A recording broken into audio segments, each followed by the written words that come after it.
I can feel my throat constricting. This is not a subject that I enjoy talking about. So I'll be like, I guess I'll try to be somewhat honest and also brief. So to start off with, I have an American accent. I'm autistic. I'm unemployed. I'm Middle Eastern looking, and I am Middle Eastern. Like it's just where I grew up in the Middle East, and so this is my personal experience with dating. I'm also like a person who experienced like isolation and trauma and lots of other issues, right? So not every person who has dated women in Australia or Sydney has had my exact experience, but in general, there is a common thread, which is that dating women in Sydney sucks for various reasons. Some people have never experienced what I've experienced. Some people, especially if you're like a white guy and you're not autistic and you have like a normal job and you've lived here your entire life, you're probably part of like a small, tight knit community where you've met plenty of girls who know who you are and trust you. And it was probably a lot easier for you to get a partner than it is for me. And and if that's the case for you, then hey, that's good for you. But you just don't understand my pain. In the same way, like I have two functioning legs, and I've had two functioning legs my entire life. So I don't know what it's like to have to be paralyzed or need a wheelchair. You know what I mean? Autism is a disability. It is a deficit, and yeah, in some ways maybe I am special or talented or whatever the fuck. But in many ways, like I have issues, major pains and challenges. And in my previous video, I've talked about the challenges of jobs.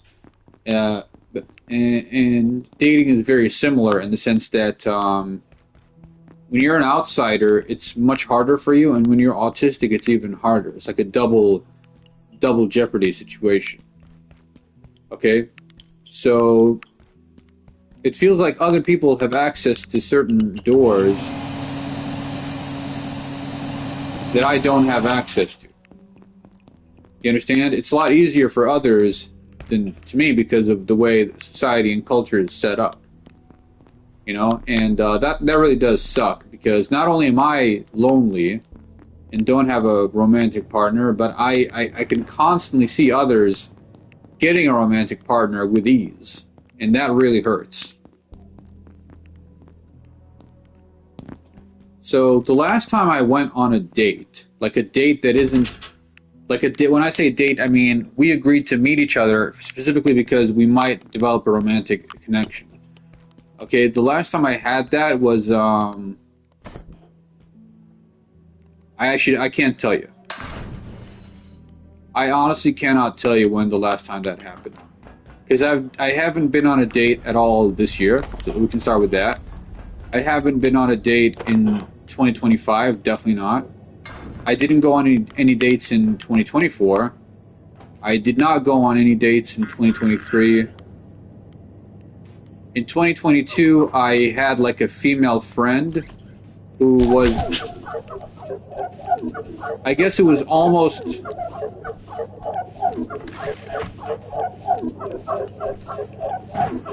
okay, that's fucking gross. Just kill me already.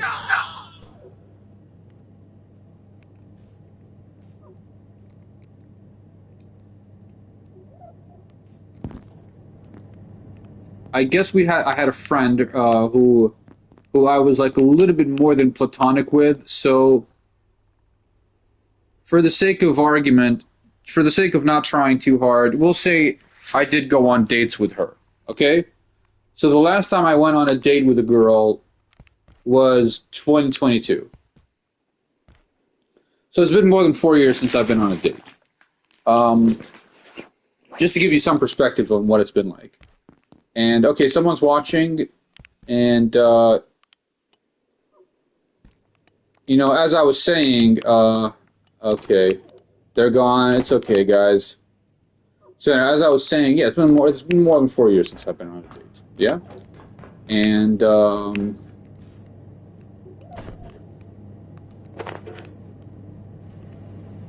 fuck, okay. This thing is going to be an issue.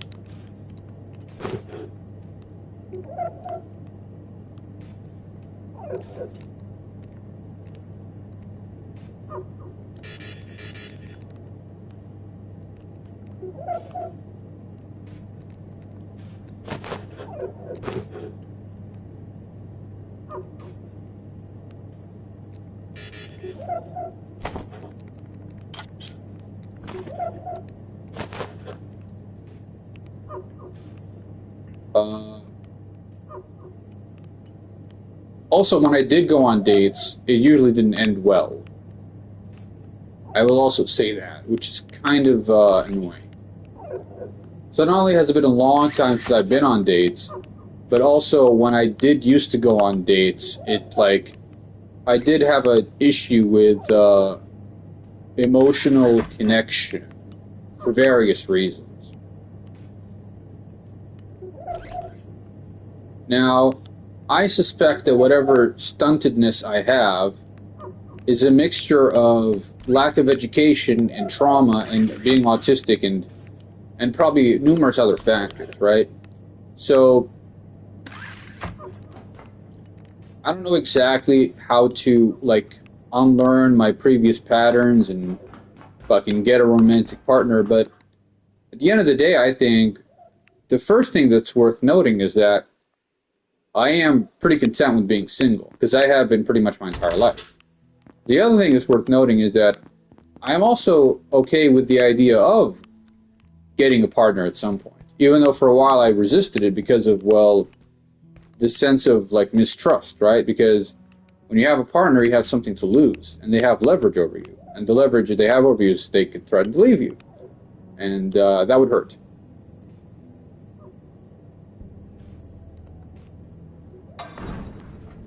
But that's that's something you can work on, and yeah, I think it's what's happening here? I think I'm gonna die right away if I go in there. Yeah, I knew it. Yeah. So anyway, with that being said, okay, this is what I've noticed about dating women in Sydney, because that's basically where I've dated women most of my life. They don't seem interested in getting to know you if they don't already know you. So unless you work together, they're not interested.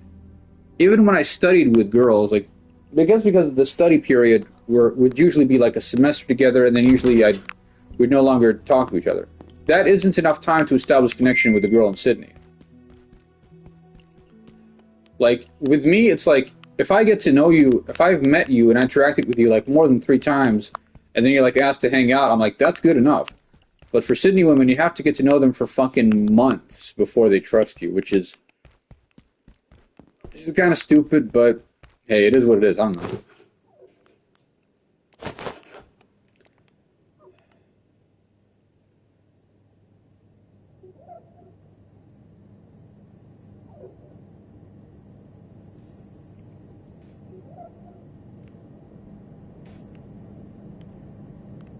I think I need to do something here, but okay, someone's messaging me. Okay, whatever. It's not me. It's a group chat. It's not for me. It's yeah.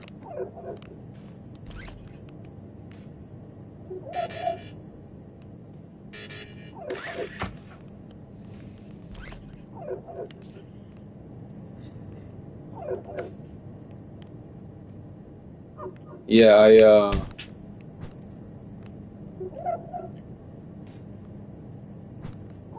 think I'm gonna try to open that door. I don't know.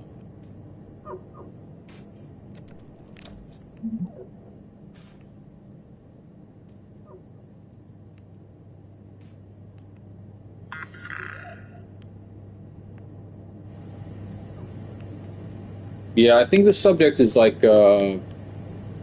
kind of an upsetting subject to talk about. Because usually when people talk to me about this, they're not really in a oh, I feel bad kind of way. They're usually condescending, or like they'll try to give me like advice, and it's like, believe me, whatever advice you're about to say, I've heard it all before. That's why I don't really talk about it that often, you know.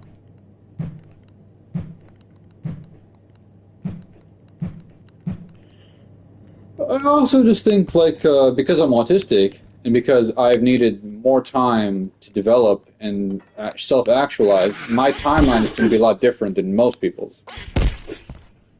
And that's all right. I'm kind of content with that.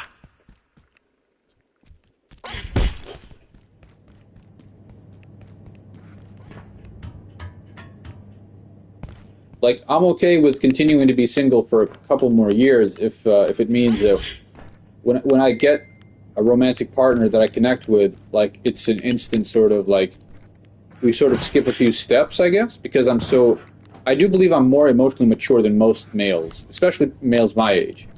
Like I talked to this one guy, his name is James. We used to go to school together, and like at first he was like, "Oh yeah, I know I've started multiple businesses and most of them failed." I was like, "Oh, this guy's an accomplished guy. Like he must be really fucking, impressive or whatever for him to do that." And then he told me that, when people apply to his company and they have pronouns in their bio, he immediately doesn't hire them because he thinks they're whatever. I don't remember what he said. And I was like, "Oh, this guy's a fucking loser." Like anyone who has that kind of bigoted opinion is fucking not worth getting to know.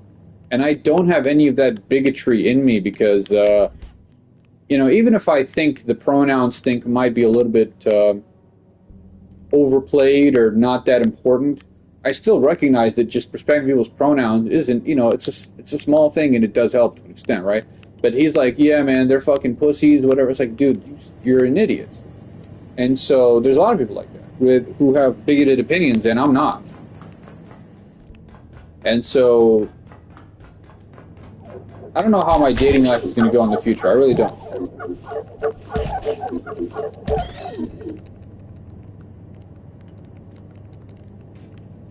But what I suspect to be true is that I'll date one person, we'll go steady for a while, and then maybe we'll get married and have a kid. Maybe not. But we'll see. It's almost like I'm kind of sad that I didn't have like my roaring 20s era, my slutty 20s era, where I just dated and fucked a lot. That would have been fun, man. But hey, it is what it is, you know. I did fuck a bunch of times in my 20s, but none of them were like dating situations. I've been on like a lot of first dates, I guess, and it erodes you. Like after a while, you're like, I'm fucking done with this.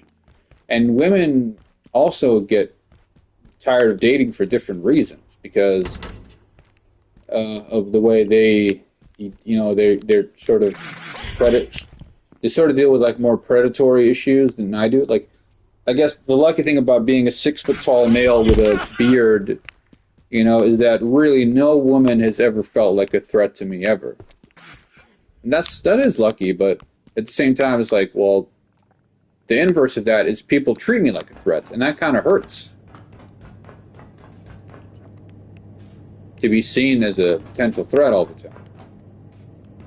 So anyway, that's it for today's topic, and I'm never going to play this game again. This was fucking